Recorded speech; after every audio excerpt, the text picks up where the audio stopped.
They're supposed to prevent a bad situation from getting worse.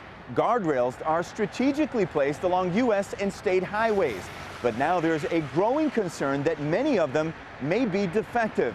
And that caught the attention of transportation officials across the country, including here in Michigan. We're going to, put at least a temporary ban on new installations until they're retested. As we first reported on TV5 News at 6, last week a jury found Trinity Guardrails guilty of defrauding the federal government. Well, Trinity is the leading supplier of guardrails here in the state of Michigan. The lawsuit alleges Trinity made critical changes to its design by shaving 1 inch off the head plate of the guardrail. But it did so without notifying regulators. The new design is called the ET+.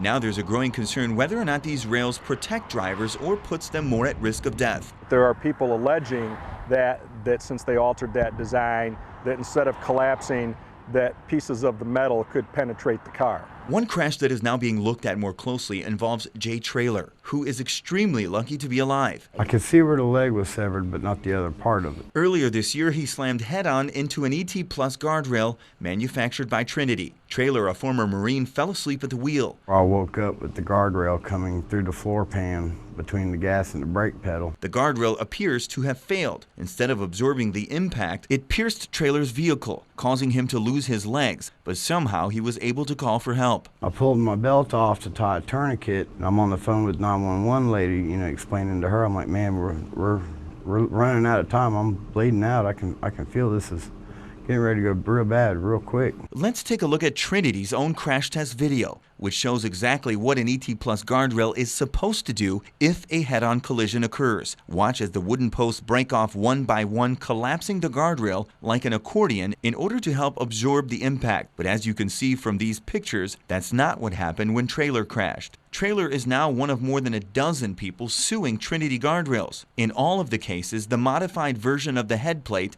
the ET+, was installed. Now the federal government has ordered its own crash tests to determine once and for all if the ET+ is dangerous and possibly deadly, something that critics say would have happened if Trinity notified the government of the change up front. Meantime, state transportation officials are on standby waiting for the results of the crash tests. Cranston says he doesn't want to take any chances. We want to be ready. I don't know if it'll come to that or not. Nobody does, but if we have to, then that's what we would do. We would replace each one of them. With this IT report, Gino Vici, WNEMb TV5.